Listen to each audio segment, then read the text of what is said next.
If you're just getting started in filming weddings, it's important to make sure that you have the right gear for the job. There's no such thing as wrong gear or right gear, more so what gear works best for you and the application in which you're going to be using it.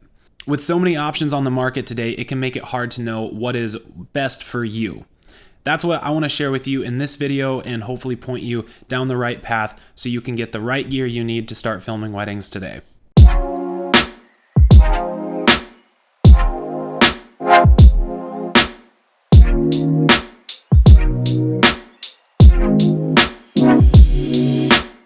If you're new to my channel, my name is Justin and I make videos for other wedding filmmakers and brides-to-be, educating them on the behind the scenes of weddings and just trying to be a valuable resource to them in the wedding planning process. If either of those titles apply to you, make sure you subscribe and hit the bell so you don't miss out on future videos. All of the products that we talk about in this video will be linked in the description below. And full disclosure, if you use those links, I will get a little bit of a kickback when you make your purchase. For starting out with filming weddings, I would recommend 4 main pieces of gear. Those 4 items being a camera body, a camera lens, an audio recording device, and a stabilizer. With these 4 items, you will be able to make killer wedding videos. Let's go ahead and start with the camera body. There's 2 main things that you want to be looking for when choosing your first camera body. The first one is brand, and then the second one is the specs.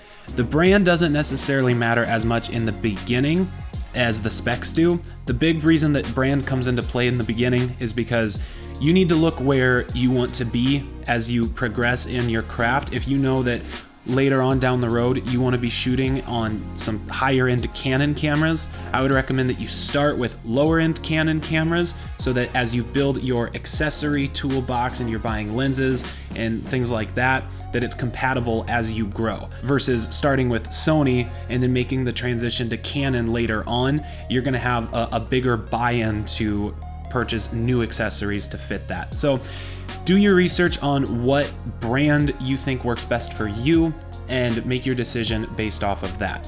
Now, as far as the specs go, here are the main things you want to be looking out for. You want full HD 1080p video that shoots at 60 frames a second as well as 24 frames a second, and you want it to have a reliable autofocus system. I started with the Nikon D3300 and it hit all of those checkboxes. It had a decent autofocus, the 1080p and 60 frames a second, as well as 24, and it worked great for me. I just wanted to be with Canon, and so I very quickly made the transition over and got that. But if you are looking at Nikon cameras, I would recommend the D3300, and if you're looking at Canon, I would recommend the Rebel T7i. Now you might be thinking that, oh, well, don't I need 4K to be shooting weddings? No. To get started, 1080p is going to be just fine. It'll look great. And 4K is very cool, and 8K is even cooler, but they're not a requirement to get started. I still film everything in 1080p. Now, why do we need a camera that can film at 60 frames a second? Shooting video at 60 frames a second allows you to slow the video down in slow motion to create dreamlike sequences, and that's super valuable for weddings. The most cinematic frame rate is 24 frames a second. So if you're shooting anything that you do not plan on slowing down, I would shoot it in 24. However, if you know that you're going to be slowing footage down, shoot it in 60 frames a second, because when you slow that down to 40% speed of what it was shot in, that will equate to 24 frames a second, but it stretches it out. You don't want to be shooting the entire wedding day in 60 frames a second, but you definitely want this as an option in order to help tell the story and have some of those dreamlike shots. Why do we need decent autofocus?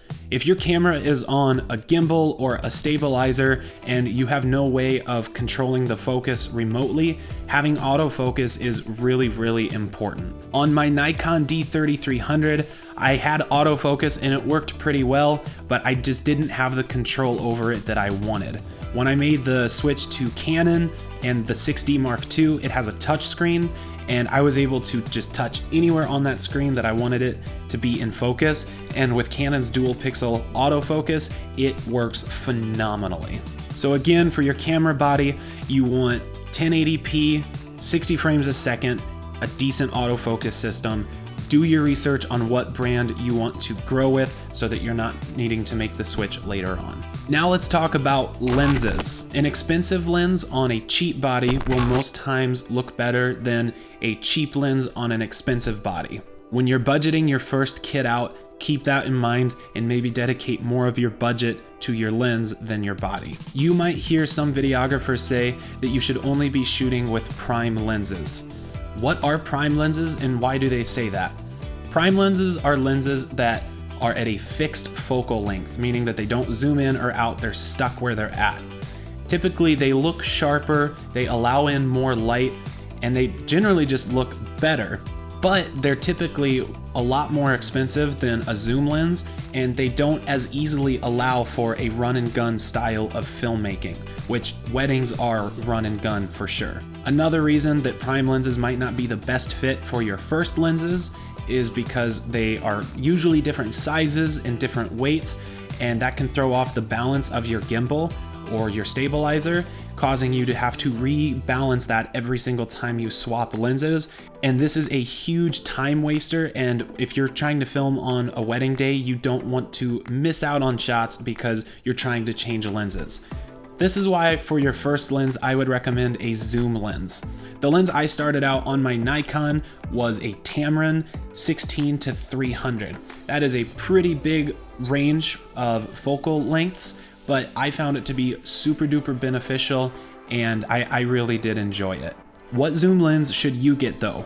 Most entry-level camera bodies come with a kit lens. Usually that's somewhere between 18mm to 55mm, and this would work great for you starting out. However, if you're wanting to get a different lens or your camera body doesn't come with one, I would make sure that you get a zoom lens that has some wide angle capabilities, something in between like 16mm and 24mm, and then on the other end, something that can get relatively close, anywhere from 85mm to 200mm. One thing you'll want to keep in mind with your lenses though is that some zoom lenses have a changing aperture. So as you zoom in on your subject, it will get darker because your aperture is getting smaller. In more expensive zoom lenses like the one I'm using right now, as you zoom in, it's a constant aperture. So if I set it to f4, it's going to be f4 all the way through. So if you are getting one that has a changing aperture like that, you'll just want to keep that in mind as you're shooting throughout the day, that you might need to be adjusting your exposure. If you already have a zoom lens, another lens I would recommend is a prime lens. When I was shooting on my Nikon, I had the Tamron 16-300 as well as a Nikon 50mm prime lens. The reason that I used the prime lens is in darker situations, I didn't have as much light coming in, and so having the ability to have the zoom lens on there but then also switch over to something that allows more light is beneficial. Typically you can pick up a 50mm for about $100, so if you can afford it, I would highly recommend that you do get something like that in addition to your zoom lens. Moving away from cameras and lenses, let's go to your audio recorder. It is commonly said that audio is half of the viewing experience when you're watching videos, and this makes having super crisp, high quality audio a must. I myself have struggled in providing high quality audio to accompany my video, and I know that there's other creators out there who have the same struggle.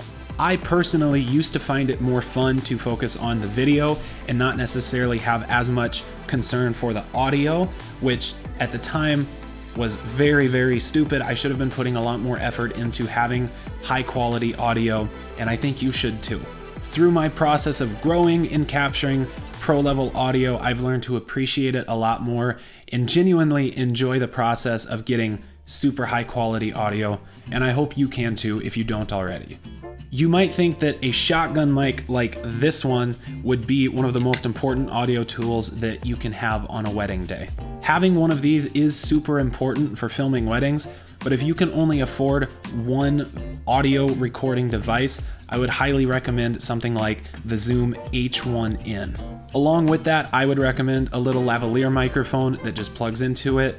The Zoom H1N is a super versatile tool for recording audio. I've used it in a ton of different applications. The main use that I have for it is dropping the audio recorder into the groom's pocket with that mic plugged in, and then the mic just gets clipped up to his lapel, and then we use that to record their vows. The Zoom H1N also has an auto gain feature, which is super duper awesome because even with the mic being on him, it will pick up his vows as well as the bride's vows, even from that far away. I also use this to capture the audio of the speeches at the wedding reception. If you're not able to run audio from the DJ board into the audio recorder, then what you can do is put that on a little tripod, like a mini tripod or something, and then put that up on the head table in front of each wedding party member who's giving a speech. And if you use that auto gain setting, it will pick up their voice pretty well and keep out some of the audience voice and other ambience that's happening in the room. And finally, if it is the only piece of audio gear that you can afford, you can still kind of use it like a shotgun mic if you mount it to the top of your camera. It doesn't have the same cardioid pattern, I think that's how that's pronounced, as a shotgun mic, but it does the trick if that's all that you've got. One of these though, like this can, I think I got this for 30 bucks. So if you want one of these, they're pretty affordable. An alternative to the Zoom H1N is the Tascam DR10L. This doesn't have microphones on it the way that the Zoom does, but this thing is really, really nice for recording the vows. It has a double recording feature where it will record one at a higher gain and then one at a lower gain. And this protects you from clipping. So if your higher gain recording starts to clip, you have a lower gain one that will kind of save you there. This ensures that you have two separate files to pull from in the event that something is wrong with the first one. If you have a little bit higher of a budget in the audio department, I would recommend the Zoom H6. This thing is an absolute beast. You can't put this inside of their pocket like you can with the other two recorders, but if you have wireless lavalier microphones, you can use this thing. It's super duper cool. And finally, our last main piece of gear, a stabilizer. There are so many things that you can put your camera on top of to get super cinematic footage. Anything from sliders, jibs, gimbals, tripods, all sorts of stuff that you can put your camera on.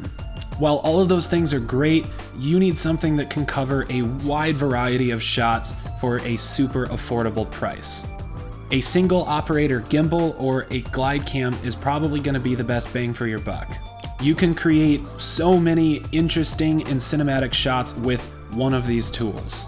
I filmed my first few weddings with this. It's like 90 bucks off of Amazon, and it is a Japanese knockoff version of a glide cam. You put different weights down here and move them around, and they balance out the camera weight and position that you have up here. And this just creates really smooth movement that you have more control over. You hold it in this hand, it's got a little gyroscope, and then you can spin it around and move it. This is super cool, like 90 bucks off Amazon. There is definitely a pretty big learning curve with a stabilizer like that, so make sure that you've practiced with one of those a lot before you go film an entire wedding with one. If you want to learn how to balance one of those and want me to make a video on that, let me know in the comments below and I can show you how I balance one for my cameras. Now, if a glide cam-like system is not something you want and you want a gimbal with motors that is less work, I would recommend the DJI Ronin S. It is incredibly user-friendly. It still has a learning curve, but it's not quite as big as something like a glide cam, and it's just, I would recommend this thing hands down. It's one of the best single operator gimbals I've seen, and it's also super affordable. So yeah, definitely the DJI Ronin S. So you've got a camera, you've got a lens, you've got an audio recorder and a stabilizer. You can start filming weddings right now. Now, if you've got more room left in your budget, there are some accessories that you can get that are gonna make things a lot easier for you, and I wanna share with you what accessories I would recommend that you get. The first accessory I would recommend is extra batteries. Throughout an entire day of filming, you're going to go through batteries, and having extra ones is super duper important.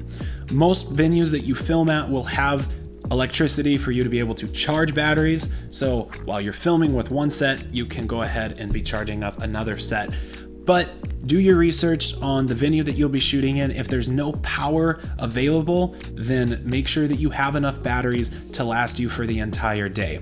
I use 5 batteries when I go out and film a wedding, but I'm also able to charge batteries at every single venue that I film at. And while we're on the subject of batteries, another accessory I would recommend for video purposes is a battery grip. This thing attaches to the bottom of your camera and allows you to carry 2 batteries versus 1. If you do a lot of photo work as well, it also gives you a second shutter button so you can be shooting vertically. For video purposes, this is really cool because it allows you to change your batteries without removing the base plate. If throughout the day you have to change batteries, and you're going to have to, if you have to pull them out of the bottom, you're gonna have to take your base plate off and rebalance your stabilizer or gimbal every single time you change batteries. Having this moves the battery swapping area to the side, and you can do it while it's still mounted on your gimbal or stabilizer, saving you a lot of time. Definitely would recommend one of these. The next one is lighting. With run and gun style filmmaking, it makes it really difficult to carry around a huge lighting kit with you everywhere. I rely heavily on natural lighting when I shoot, and I personally don't carry a lighting kit with me. The only light that I do carry in my kit is the Aputure AL-M9, and it is stupid bright, it fits in my pocket, and it's super beneficial to have when you need a light but you can't afford to be carrying around a big lighting kit with you. It has this little magnetic panel that you can pull off, and you can put in different colored gels or diffusion paper, and it comes with this cute little carrying case to keep it all in one place. You can also attach it to a stand or a mini tripod if need be. Sometimes I'll just hold it up above me and film with one hand if it's dark. Like typically during the dances, I'll do that because the lights are off. So yeah, Aputure AL-M9, super duper cool, and I think it's like maybe $100, probably less now. The next accessory that I would recommend is a tripod. Tripods typically aren't the most fun purchase, but they are super duper important to have, and I do enjoy having one. For the longest time, I would cheap out and buy crappy tripods from Walmart because I didn't want to invest the money into a tripod. After buying way too many of those and spending way too much money on tripods that constantly broke, I finally invested a little bit more money into a tripod, and I'm really happy I did. I use this Manfrotto tripod. I don't know the model, I'll put it here, but it's a Manfrotto tripod, and it's definitely a step up from the ones that I've been used to using. It's like maybe $100 or a little over, something like that. It's super affordable, and it's a very nice piece of equipment. The last accessory I would recommend is a roll of gaff tape. This is not duct tape, it's very different. Duct tape leaves a nasty, sticky residue everywhere that you put it, and is more so designed for long-term hold on whatever you're using it with. Gaff tape leaves no residue and is designed for short-term use. This makes it super valuable for taping cables to the floor or taping cables up on your camera rig, or I've used it to hold down wedding invitations that might be blowing around in the wind. Like, this stuff is very valuable. I always keep a roll in my bag because you never know when you're gonna need some tape. And that's it. That's about all the gear I would recommend to you if you are just getting started out and you have a limited budget to get into it. And like I said earlier, all of the pieces of gear that we talked about are going to be linked below, so make sure you check those out, and let me know in the comments below, what pieces of gear are you using? If they differ from the things that we talked about, I'd be curious to hear.